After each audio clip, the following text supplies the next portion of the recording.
Hi there and welcome back, my friends, to Torment, Tides of Numenera. I have not found any way to die quickly and have access to our mine, so there's a couple of things we can still do together before we need another one to support us. And so I thought we'll just do that and we'll probably find a way in time. So there's that. To be devoured is to know salvation. Yes. We should probably try Bruska again. What happened here? Bruska nods at your approach. Well met, you need something. I'd like to talk about the Memovera again. She lets out a long sigh. You're new, so I'll tell you this once. Memovera asks you to do something. Yes, well, you don't get to see her until you've done it. No exceptions. Alright. Okay, so Bruska is still being Bruska. And there is more, though.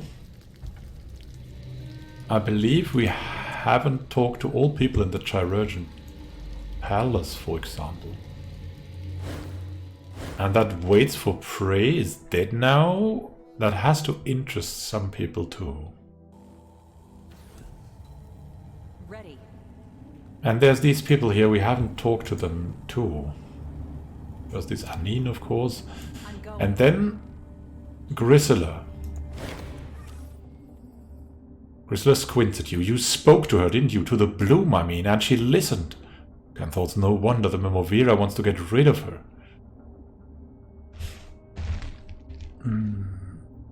That troubles you? Doesn't trouble me so much, but it might trouble some. I can find my way just about anywhere in this great big sack of piss and corruption, and I say that out of love. But even I can't reshape the bloom. Because I'd be careful about using that kind of power if I was you. The folks in charge might mistake you for a threat. Happens a lot around here, and I'd hate to see it happen to you. Shrugs and the lopsided grin returns. Now what can I do for you? I know all about the bloom and her moors. Have you ever seen a weapon like the transdimensional scalpel? Grisela's eyes widen when he spies the scalpel and he waves it away. Get rid of it, he hisses. Can't you hear how much she hates it? He holds his hands to his ears as if in pain.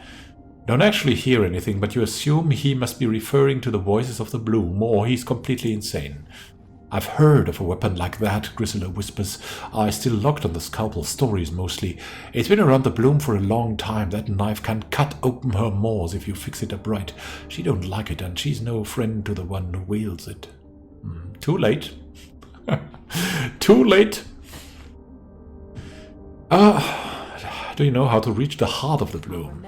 Because we've got a friend to find there. Folk say there's a moor that will take you to the heart. If the stories are true, you can only see it if it wants you to. His easy smile fades. Never been there myself. But when I need something from the bloom, I go to the place where she's most likely to hear me. He nods his head toward the colossal statue on the other side of the vast interior space. The shrine of Chilla the Great. Maybe somebody there can set you right. What will I find there? I call myself a bloom guy because I know this sack of guts, but the deep places are different, more alive and more conscious, full of voices, packs of them, that wrap themselves in flesh so they can wander around and feed. The heart is where Memoveras are made and unmade. He pauses uncomfortably. If you go down there, you ain't coming back until the bloom is finished with you. One way or another. Alright, so we'll need that little alien maybe to join us. Maybe it can help. Some more questions? No, okay. What about the Magellan merchants? Bloom is eating our wagon. I don't suppose you could lend us a hand? Of course. No, then let's go first to the shrine of Chilla as he He said we could communicate with a bloom, but then we would probably go there at once, so we'd rather go to the Chirugeon Palace first. Or maybe there's someone who could kill us. We're still looking for that.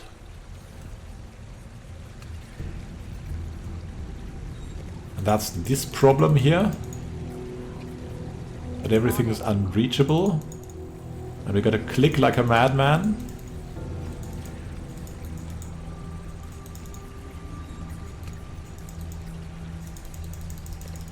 Because it's actually not unreachable.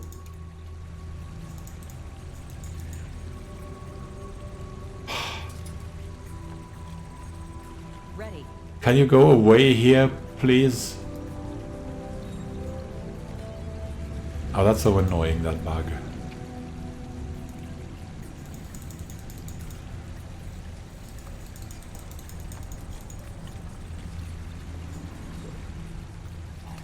Oh look, wow, we can just click on someone and then we march through. Alright, let's talk to Otaglio. Maybe he's cutting open the bloom. Friend, you're far braver than I ever was, ever. Keep an eye over your shoulder, look out for sudden tentacles in the floor, and don't go down any strange hallways. I'd hate to see you eaten. He drinks on the bright side, it's not whispering to me anymore. And Renar, will he talk to us now? No, you talk to Otaglio, he says. Let's talk to these guys. We can also talk to them maybe about restoring that face of the woman with the murders. Why, good lady, greetings, and welcome to our little operation. His long face suffuses with a smile at his joke. His sagging skin and the dark bags under his eyes speak of a deep physical weariness. But his manner is bright and cheery. He wipes his nose on a filthy sleeve and extends his hand. My name is Dr. Demarai. Partner steps forward as well. And I'm Dr. Oberwitch. He extends his hand. It's probably best to grasp the top one. Like his partner, his face is long and seamed. Unlike his partner, each of his arms is bifurcated at the elbow with a mechanical forearm and hand grafted to them. A multitude of prosthetic eyes are drilled into the top of his head. He turns to your companion, Calistig. The years have been kind. Oh, he adds, chuckling. They've been kind to those of you within range of my perception. Calistig's voice is as warm as you've ever heard it. The good surgeons. How fare your adventures in art? Well, very well, Demarai says. Now that we're in the bloom, we no longer need scruple with mundane things like antiquated laws or alleged codes of ethics, and are free to pursue the avenues of thought that were previously closed. All right. Thoughts protectorate. But what are they protecting? Certainly not their sick and unusual citizens. I don't suppose you've managed to make headway on my concerns, Canthos. They may not be the brightest scientists, but I do so love their daring. I'll let them continue. Not yet, alas. Other matters have come up, other avenues have opened, other possibilities have beckoned, he smiles again. That's a response for three of you. There are so many possibilities here, Canthos. If only we could find another dimensional husk, or perhaps make one. Yet not one answer for my possibilities. You've had years, and we fracture through time. My sister's voices grow louder, and I grow louder in their minds as well. The situation is becoming intolerable. I must know, can you find a way to sever us, or can you find a way for us to integrate ourselves smoothly? Have you researched the datasphere, as we suggested? Should that avenue prove untenable, I believe we might be able to achieve a severance from your sister. Indeed, I've prepared an injector that can mute the influence of your sisters on your mind. It would require you to remove the attractor permanently to take full effect. Its use would be a point of no return. He wrings his hands. I wish I had better news for you. Perhaps we might look into another avenue for you? That's all, is it? The sighs. She sighs in as exaggerated a manner as you've ever seen. Give me the injection, then Calistig says, I might as well get something out of our relationship. He holds out her hand imperiously. The doctor meekly places a syringe in her palm. We sacrifice a sister for your knowledge. I had hoped you would have further answers for us. Our apologies, Calistique. We'll begin a new course of study shortly. A hint of steel creeps into his voice. We can't change the past, at least not yet. So that will have to suffice. His warm tones return. Now, what can we do for you, traveler? Do you know any way to restore the sight of someone without eyes? Without eyes? Were they destroyed, or is this inherited? Is this a creature that has no visual cortex? Waves his hands. It makes no matter. I can restore sight to any living creature. Leans forward and taps your chest. Any. Scan thoughts. We restore the blessing of sight with just a few minor side effects. Oberwitch is nodding and smiling and prepares to offer a boast himself, but as he holds up his strange arm, his index fingers in the air, he pauses and says quietly, "Do you mean restoring sight and retaining independent nervous autonomy? That is without scooping out portions of the brain?" The subject should retain her faculties. Yes, we're not evil. Oh dear, oh dear, oh dear. He paces a very small circle. I know only one procedure that meets the specific qualification that she retain all her faculties. I'm afraid it's long work, long, hard, expensive work. He glances at Oberwitch. Ken thoughts, one of Oberwich's eyes should do it, but this cast-off, we cannot pass up this opportunity. The half-man returns his partner's quick look. It would require compensation worth more than coin. Perhaps if you found us an interesting test subject or investigation, we could consider it a fair trade. And when I say perhaps and could, I actually mean that it would suffice. Scan thoughts. I see where Dr. Demaray is headed with this. She would make an excellent test subject.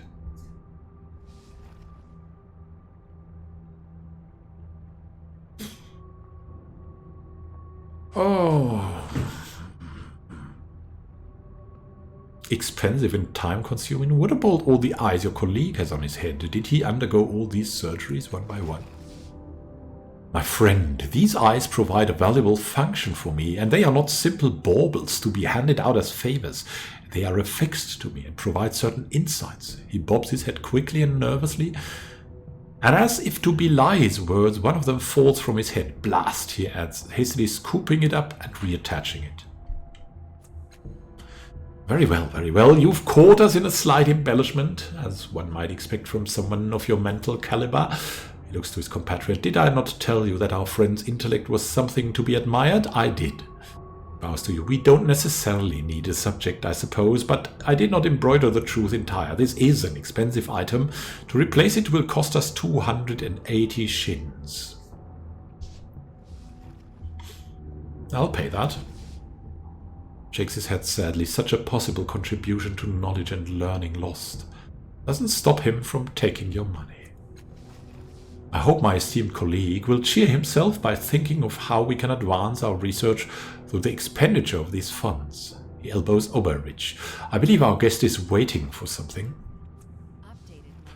What? Oh yes, my apologies. He reaches up to the profusion of eyes on his head and selects one. Seemingly at random, with a grimace he works it free from his head. His scarred flesh flows around and fills the hole where it resided. Simply place this eye on the recipient's face and it will do the rest of the work. Easy. My thanks, and we have more questions. With Oberwich's eye. Oberwitch plucked this eye from the multitude of eyes on his head and gave it to you so that you might restore sight to Skora. He promises it will work simply by placing it on her face. The artificial eye is so well constructed that it could pass as a real eye on cursory inspection. What can you tell me of yourselves? Demaray's chest puffs. We are Chirugeons, no doctors and explorers, who seek to expand the universe of medical knowledge. We have found the answers to many questions, dissecting and vivisecting any number of strange beasts, and we come ever closer to unlocking the deeper secrets of human existence. I hasten to add that we are not licensed in a number of jurisdictions, and in fact I understand that several localities have warrants for our arrest. He gestures to himself, we do nothing to others that we are not willing to perform on ourselves. In fact, we only seek out specialized persons. We are particular about our patients. Scan thought, so far we've escaped arrest. Not like that poor gibber bastard Matak. What became of him, I wonder. But where are our manners? How can we help you? What sort of work do you do here in general? We take on any number of specialized patients. Take patient 27, for example. Or John, as he calls himself. He was a visitant from another world, an alien creature. Our local Moor devoured him and then spat him out a year later without his skin, muscle, or memory. And if you look at him, you can see that he has both skin and muscle. Granted, it's human skin and muscle, but that's all we had to work with. Pauses. We couldn't do anything about his memory. And thought the skin and muscles doesn't suit patient 27's body structure, of course, but that only makes it more amazing. Why couldn't you restore his memory? The bloom devours more than flesh and bone. It is hyper-aware, hyper-sentient, and its needs are still beyond our knowledge. We do know that it sometimes feeds on certain mental states, and that certain psychic wavelengths attract its attention. I theorize that it nourishes itself on those wavelengths. This is most likely what happened to John. His essence, if you will, has been absorbed and probably excreted. By now there's no recovery from that. Farewell. That is, this creature was half dissected and then forgotten. Its innards have turned putrid and black. Yeah, I see. A mass of bloom flesh quivers on the table, picked at by humming machines. Every so often one of them administers an electrical shock to the flesh, which responds with a scratchy little whine. This diagrams depicting the human head and brain stand in a corner of the room. This gruesome illustration depicts the human body suffering a multitude of different types of physical trauma. Next to each are annotations such as exquisite reaction, and result is disappointingly premature loss of consciousness. His desk is littered with what appear to be journals recording medical experiments. And out of here, strips of bloom flesh fill the bottom of the basket. Some of them look like they've been gnawed by human teeth.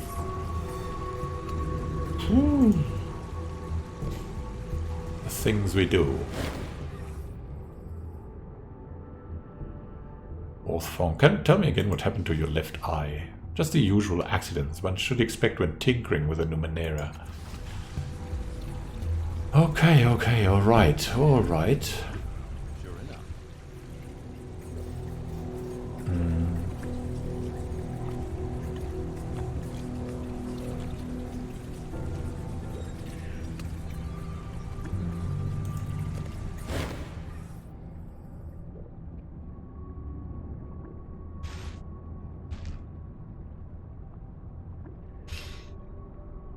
He wants the money again.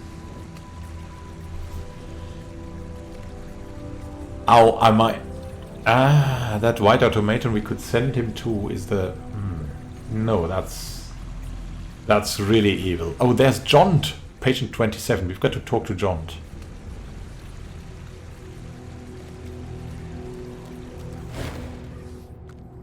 The skin of this broad-shouldered man looks blotchy, even patchwork. It slumps from his frame.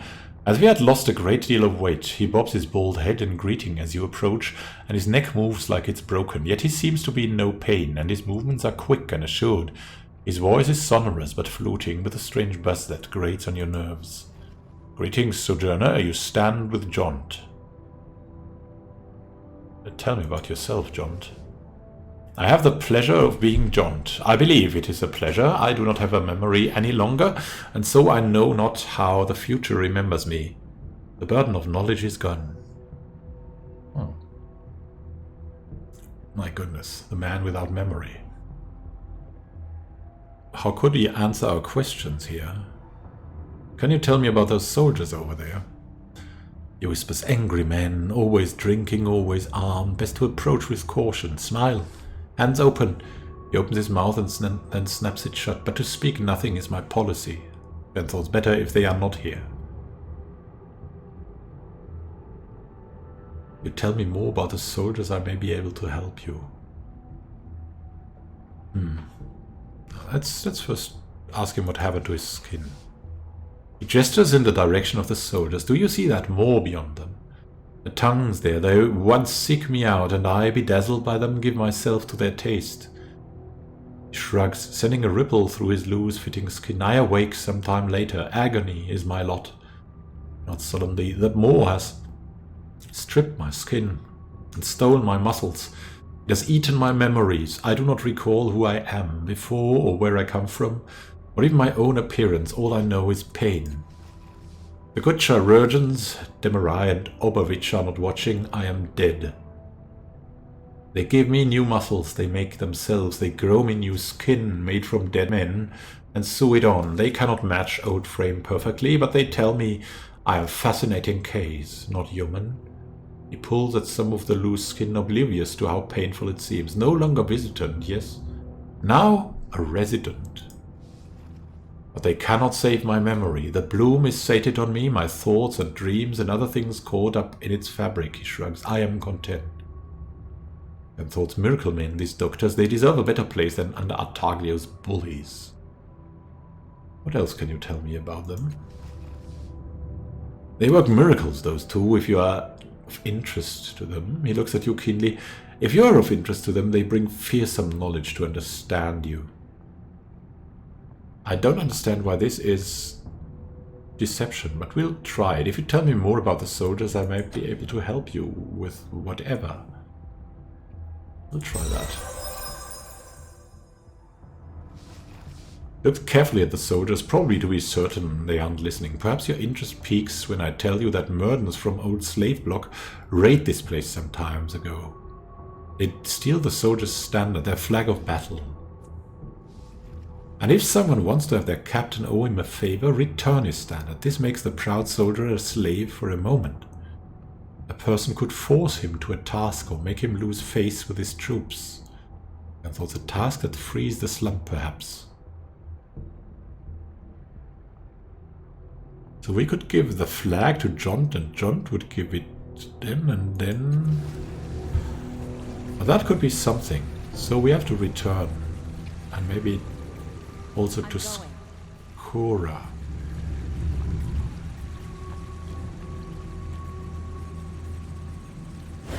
To find her.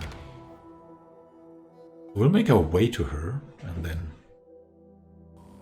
call it a day for now.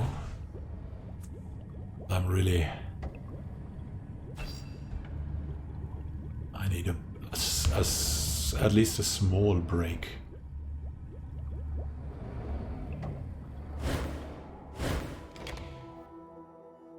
To the Merlins again.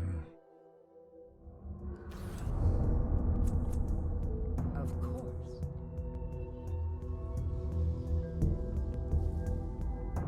Thank you for watching and happy gaming to you. I'll talk to Skora the Faceless in the next episode and give her the eye to heal her. A great time until then and happy gaming. This is Immanuel signing out. See you soon, my friends. See you soon.